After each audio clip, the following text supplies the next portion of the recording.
Welcome back. In studio with me, Greg Buchanan, talking sports. Another busy weekend in the border city, though many of the teams were abroad. Yeah, they were on the road. Trips. So let's start with first, before we go to those road trips, some major changes obviously happened over the past 2 weeks that you and I have not had a chance to discuss yet.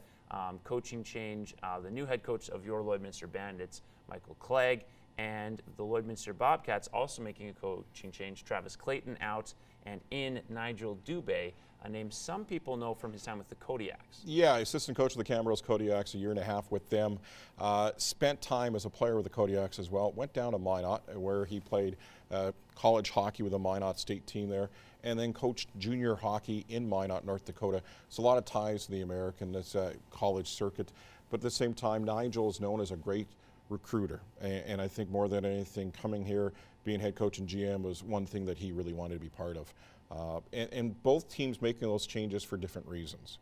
The reason why the Bobcats made the change, honestly, it's a results-driven profession for the Bobcats. And Travis into year 3 wasn't getting the results. Bobcats exactly not where they want to be in the standings, so they made that change. Bandits were 500 before the change, so again, another reason why the Bandits made that move. Absolutely, and a part of the issue there, again, is simply the way they played in the last couple weeks. It's fair to say that road trip where they had 2 blowout losses had something to do with that. Yeah, you get to a point where you kind of wonder if the players are responding to him anymore, and you're wondering if it's going on. The voice of Travis Clayton is going to deaf ears. So it was tough to see the move made for the Bobcats. Tough for Travis Clayton, year 3, but at the same time you have to move forward, and that's what the Bobcats are doing with Travis Clayton out and Nigel Dubé in. And the same, for Ryan Early out for the Bandits and Mike Clegg in. And you saw then some initial results from these changes. Obviously, a couple of good games in a row under Coach Dubé with the Bobcats, losing a pair of 1-goal games, and then, of course, getting the win, a big win against Whitecourt on the road, 5-3. They say in hockey, a lot of old hockey guys, and I'm an old hockey guy, they say you judge a new player and you judge a coach in about an 8-game window, because it's going to take about 2 or 3 games for the team to kind of buy in to whatever the coach is preaching, to systems, and then about games 4, 5, 6, and 7, and 8, that's his team, and they're kind of moving in that right direction.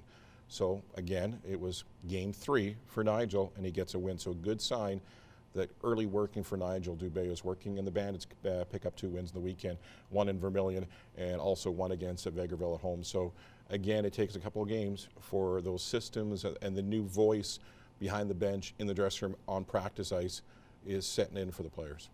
Right, and of course that's obviously boding well for the Bandits heading into December, where you have a couple of tough games coming up, and another college night on the way as well. Exactly. Some big games for the Bandits.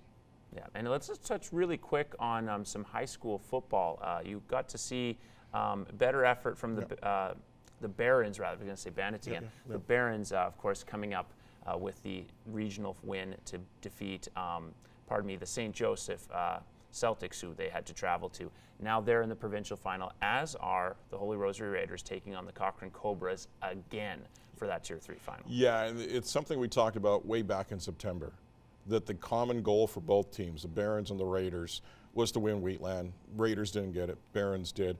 But the common goal for both teams is to be at the provincial championship. So they reached their goal, they got there. The next step is to win it. And both teams had disappointment last year. And look for that disappointment to really energize them going into Fort McMurray this weekend, and hoping what didn't go well last year in provincial final will go well this year. Another kick at the can for both teams. Absolutely, and I think especially that Tier 3 final should be exciting. We'll have more with Bucky in studio in 1 hour.